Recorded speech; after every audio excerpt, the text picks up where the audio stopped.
चलिए, तो अभी मैं क्वेश्चन नंबर 25 पढ़ रहा हूं, ध्यान से समझते चलेंगे। कहा जा रहा है कि draw the energy band diagram for P type semiconductor at 0 kelvin and at room temperature. ठीक है, दो बातें कही जा रही है। तो पी टाइप सेमीकंडक्टर क्या होते हैं या एन टाइप सेमीकंडक्टर क्या होते हैं, तो बात करते हैं थोड़ी सी। हमने सेमीकंडक्टर जब पढ़ा तो सेमीकंडक्टर के बारे में हमने ये पढ़ा कि भाई जिसकी कंडक्टिविटी क्या होगी, कंडक्टर से कम होगी और इंसुलेटर से ज्यादा होगी। ठीक, यही क्राइटेरिया रखा हमने। फिर हमने बात किया कि भाई ये मटेरियल कैसे कैसे मिलेंगे या कौन कौन से होंगे, तो हमने चर्चा की आमतौर पर सिलिकॉन और जर्मेनियम की। फिर हमने ये बताया इनको हम लोग नेचुरली एक्सट्रैक्ट करते हैं, दीज आर प्योर सेमीकंडक्टर्स। ये कैसे सेमीकंडक्टर हैं? प्योर सेमीकंडक्टर हैं, जिनको हम लोग बोलते हैं इंट्रिंसिक सेमीकंडक्टर्स। ठीक है, प्योर वाले जिनमें कोई भी इंप्योरिटी नहीं है। और अगर हम इनको 0 डिग्री केल्विन पर रख दे तो इनमें किसी भी तरीके का कोई भी कंडक्टिविटी नहीं होता है। तो ध्यान से बात को समझिएगा, 0 केल्विन टेम्परेचर पर इनके अंदर कोई कंडक्टिविटी पाया नहीं जाता है। ठीक, अब बात करते हैं थोड़ी सी आगे। दूसरे टाइप के सेमीकंडक्टर जिनको ना कुछ डोपिंग करके यानी एक्स्ट्रा एडिटिव मिलाकर इनकी कंडक्टिविटी को इनहेंस किया जाता है, इनको हम लोग बोलते हैं एक्सट्रिंसिक सेमीकंडक्टर। ठीक, अब बात करते हैं कि P कौन होगा और N कौन होगा। जिनके पास यानी मेजॉरिटी इलेक्ट्रॉन्स की हो जाए तो उनको बोलते हैं N टाइप सेमीकंडक्टर, और जिनके पास मेजॉरिटी हो जाए होल्स की तो उनको बोलते हैं P टाइप सेमीकंडक्टर। ठीक, तो बात समझ में आनी चाहिए कि डोपिंग के दौरान यानी कुछ एक्सटर्नल एडिटिव मिलाने के दौरान क्यों मिला रहे हैं, क्योंकि इनकी कंडक्टिविटी को और बढ़ाया जा सके। ठीक, तो बढ़ाने के लिए ऐसा करते हैं। कुछ चीजें मैं अभी समझाते समझाते चल रहा हूं। जैसे हम लोगों ने पढ़ा था एनर्जी लेवल डायग्राम ना, एनर्जी, और हम लोगों ने मैंने आपको पढ़ाया था एनर्जी बैंड थ्योरी। तो उस थ्योरी के दौरान मैंने क्या किया था, एक सिलिकॉन एटम्स को लेकर मैंने क्या किया था, उसके इंटर एटॉमिक डिस्टेंस को धीरे धीरे करीब लाते हैं तो उनके एनर्जी बैंड्स का पता चला। तो आमतौर पर इसमें कितने बैंड बताए गए? 2 बैंड बताए गए। ठीक है ना, एनर्जी लाइंस को और मर्ज, यानी वो एनर्जी लाइंस ही हैं लेकिन उनका कॉम्बिनेशन कहा जाता है एक बैंड। ठीक है, एनर्जी लेवल्स का कॉम्बिनेशन ही क्या कहा जाता है? बैंड कहा जाता है। तो उन बैंड्स में कितने बैंड मिले आपको? 2 बैंड मिले। तो एक बैंड था जिनको हम लोग बोल रहे थे कंडक्शन बैंड, जो ऊपर थोड़ा होता था, और दूसरा नीचे वाला क्या था? Valence band. फिर मैंने आपको बताया कि मोस्टली इलेक्ट्रॉन्स जो मिलते हैं वो मिलते हैं वैलेंस बैंड में। किसमें मिलते हैं? वैलेंस बैंड में। जो जंप करके जाते हैं कंडक्शन बैंड में वही कंडक्टिंग इलेक्ट्रॉन कहे जाते हैं। ठीक, अब बात करते हैं डोपिंग में। देखो, 2 तरीके से आप समझेंगे। जिनके पास मेजॉरिटी है इलेक्ट्रॉन्स की तो वो डोनेट कर सकते हैं, तो वो होते हैं डोनर्स। क्या होते हैं? डोनर्स। जिनके पास मेजॉरिटी होल्स की है तो वो होते हैं एक्सेप्टर्स। क्या होते हैं? एक्सेप्टर्स। बात किसकी की जा रही है? पी टाइप सेमीकंडक्टर की। तो पी टाइप सेमीकंडक्टर के पास कौन होगा? एक्सेप्टर्स, यानी होल्स ज्यादा है, यानी मेजॉरिटी किसकी है? होल्स की ज्यादा है। तो ये समझेंगे। अगर मैं सिंपली बना दूं डायग्राम तो आपको देखने को मिलेगा, ये मैंने डायग्राम बनाना है, आपकी एनसीईआरटी की बुक में भी बहुत अच्छे तरीके से बनाया है। यहां पर मैंने बैंड बना दिया है। ये मैंने बनाया है कौन सा बैंड? Valence band. और ये मैंने कौन सा बताया है? ये बताया है कंडक्शन बैंड। ठीक है, मैंने आपको बताया भी था कि भाई 3 इलेक्ट्रॉन वोल्ट से ज्यादा रहेगा इनके बीच का एनर्जी बैंड गैप, तो क्या रहेगा? वो दैट इज इंसुलेटर प्रॉपर्टी में आ जाएंगे। उनसे कम रहेगा तो वो सेमीकंडक्टर में रहेंगे। बहुत कम है यानी 0 के बराबर एनर्जी गैप है तो वो कंडक्टर्स हो जाएंगे। ठीक, अब अगर पी टाइप की बात कर रहे हैं तो इसमें मेजॉरिटी किसकी है? मेजॉरिटी होगी होल्स की। तो बना देते हैं कि भाई इनके पास होल्स ज्यादा है। कौन कम है? इलेक्ट्रॉन इनके पास कम है। किस पर बात करी जा रही है? 0 केल्विन पर। तो 0 केल्विन पर क्या हो सकता है भाई? कुछ ना कुछ कंडक्टिविटी तो होनी चाहिए थी। भाई डोपिंग हमने कर रखी है ना, तो डोपिंग करने के दौरान हुआ क्या कि भाई मेजॉरिटी तो होगी किसकी, होल्स की मेजॉरिटी है भाई, यहां पे ध्यान रखेंगे, होल्स की मेजॉरिटी ज्यादा है, तो यानी ये एक्सेप्टर्स है।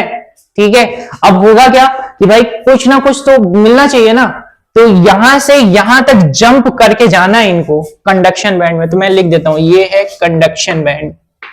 कौन सा बैंड है, कंडक्शन बैंड। और ये कौन सा होगा, वैलेंस बैंड। ठीक है, तो भाई अगर मेरे पास प्योर होता तो 0 डिग्री पर तो कोई इफेक्ट ही नहीं शो करता, यानी कौन सा होता, दैट इज सिलिकॉन और जर्मेनियम को अगर प्योर फॉर्म में हम रख दे तो वहां पर आपको एक चीज देखने को मिलेगा कि भाई 0 केल्विन पर कोई भी कंडक्टिविटी शो नहीं करेंगे। लेकिन अगर हम पी टाइप की बात कर रहे हैं तो वैलेंस बैंड में कुछ ना कुछ तो जाना चाहिए, तो कुछ ना कुछ का मतलब बहुत कुछ, एक आध चले गए। ठीक, समझ में आएगी बात, कंडक्टिविटी 0 पर एक आध पहुंच गया तो पहुंच गया, यानी कुछ आयोनाइज हो पाए तो हो पाए, अदरवाइज ना के बराबर। ठीक है, अब इसी चीज को सेटअप को थोड़ा सा अलग करते हैं। मैं यहां पर एक बात करने वाला हूं जिसको बोलते हैं फर्मी एनर्जी, एक एनर्जी की बात करने वाला हूं जिसको बोलते हैं फर्मी एनर्जी। अब फर्मी एनर्जी जैसी चीज क्या है जरा ध्यान से समझेंगे। ये जो आपका वैलेंस बैंड है ये तो डिफरेंट डिफरेंट लेयर्स होगा, कुछ लेयर्स में ही मौजूद होंगे होल्स। ठीक, तो 0 डिग्री केल्विन पर वैलेंस बैंड में मौजूद जो भी कंडक्टिंग इलेक्ट्रॉन है, जो इलेक्ट्रॉन जंप कर सकते हैं, इनके पास जितनी एनर्जी होगी उसी को ही बोलते हैं फर्मी एनर्जी।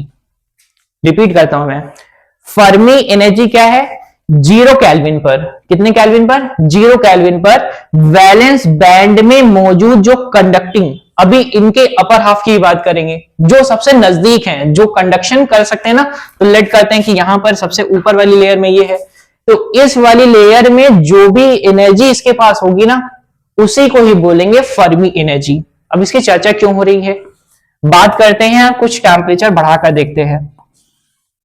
तो ये है आपका फिर से वही वैलेंस बैंड, और ये मैंने बना दिया है ऊपर कंडक्शन बैंड। ठीक, इनके पास अब होता है, देखो जरा ध्यान से समझेंगे, ये वैलेंस बैंड है तो इनमें मौजूद होंगे होल्स।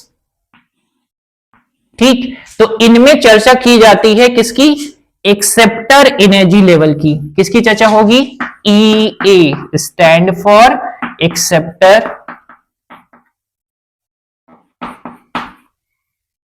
Energy level.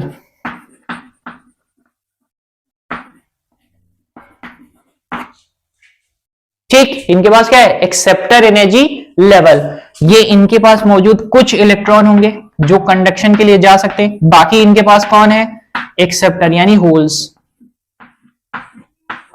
इनके बीच का यानी फर्मी एनर्जी, इनके जो ये फर्मी एनर्जी है, ये वाला एक्सेप्टर एनर्जी लेवल और ये फर्मी एनर्जी लेवल, इनके बीच का गैप जो होता है वो 0.01 EV से लेकर 0.05 EV तक होता है।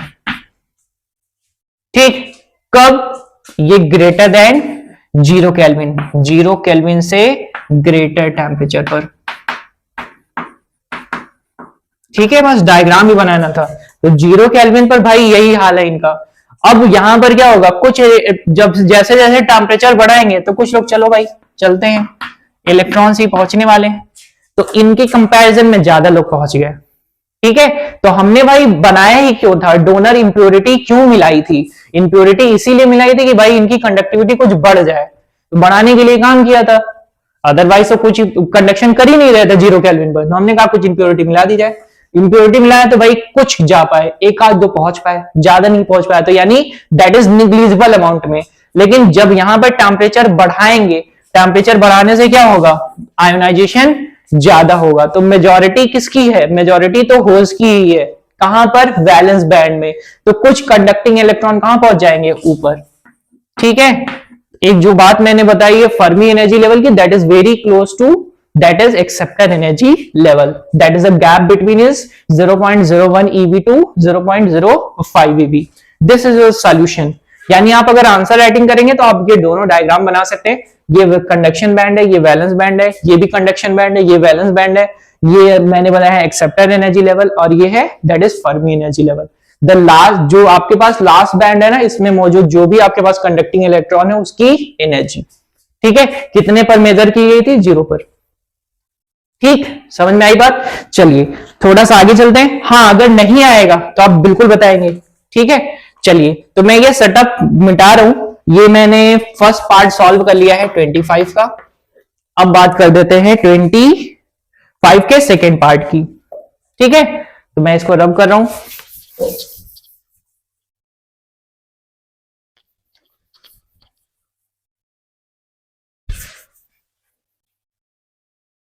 तो 25 का सेकेंड पार्ट है, एक सर्किट दिया हुआ है। देखो, यहां पर एक बल्ब है और इसको ये कनेक्ट है एक सेल से, ठीक। यहां पर लगा हुआ है एक डायोड। अभी स्विच ओपन है, ये स्विच है, ये स्विच है, और ये है आपके पास एक डायोड, ठीक। ये सेटअप दे रखा है और पूछ रहा है इन द गिवन डायग्राम, ये सेल है, ये बल्ब है, और ये डायोड और वो स्विच है। In the given diagram considering an ideal diode, ये एक आइडियल डायोड है भाई, ठीक है। ये साइड है इसका पॉजिटिव और ये साइड है इसका निगेटिव, पी और एन, ऐसे याद रखेंगे तो ज्यादा अच्छा रहेगा। पी फॉर पॉजिटिव और एन फॉर निगेटिव।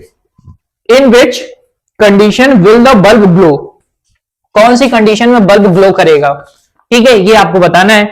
कंडीशन ये दे रखी है when the switch is on open, when the switch is open, open रहेगा तो ये सेगमेंट में कोई भी करंट नहीं जाने वाली है, तो कौन जलेगा, बल्ब ग्लो कर जाएगा। तो भाई जब स्विच ओपन है तो ये सेगमेंट क्या हो गया, ओपन, तो उसमें कोई भी करंट नहीं जाने वाली, ठीक। दूसरी चीज, when the switch is close, अब स्विच अगर क्लोज हो जाएगा तो ये कौन सा टर्मिनल है, पॉजिटिव, ये कैसा है, नेगेटिव, तो क्या होगा, यहां पर पहुंचने के बाद ये वाला स्विच एक दूसरे से कनेक्ट, यानी स्विच ऑन, तो यहां पर पॉजिटिव टर्मिनल ये क्या करेगा, पी और पी से कनेक्ट हो गया, पी का पॉजिटिव से कौन सा हो गया, फॉरवर्ड बाइजिंग, ठीक है। तो मैंने आपको समझाया भी था, बाइजिंग का मतलब होता है कि भाई मुझे ना वो किसी भी सेल या बैटरी से कनेक्ट कर दो, किसको कनेक्ट करो, इस पी और एन टाइप सेमी पी और पीएन डायोड को, ठीक है, पीएन डायोड को, ठीक। डायोड बनाने के लिए मैंने बताया था कि जंक्शन को डायोड कैसे बनाते हैं, मेटालिक प्लेट लगा देते हैं साइड साइड में, ठीक है। तो ये हो गया आपके सवाल का जवाब, पहले सवाल का जवाब, यानी ए आपको दे रखा है when the switch is open, तो भाई बात सही है, बल्ब के जलने के लिए स्विच को ओपन होना पड़ेगा, स्विच ओपन, तो बल्ब क्या करेगी, ग्लो करेगी, ग्लो कौन करेगा, बल्ब, ठीक है। अब स्विच अगर क्लोज है, स्विच क्लोज्ड, स्विच क्लोज होने का मतलब है ये हो जाएगा फॉरवर्ड बाइजिंग में, फॉरवर्ड बाइजिंग होने का मतलब है कि भाई चलो इधर से, सारे के सारे चल चलेंगे इधर, ठीक है। तो ये था आपके सवाल का जवाब, दैट इज क्वेश्चन नंबर 25, ठीक। चलिए अब आ जाते हैं क्वेश्चन नंबर 26 पर, सॉल्व किया जाए। क्वेश्चन नंबर 26 को देख लेते हैं, तो उसके बाद फिर हमारे पास दो क्वेश्चन रह जाएंगे, 27 एंड 28, फिर हमारे पास हो जाएगा सेक्शन डी।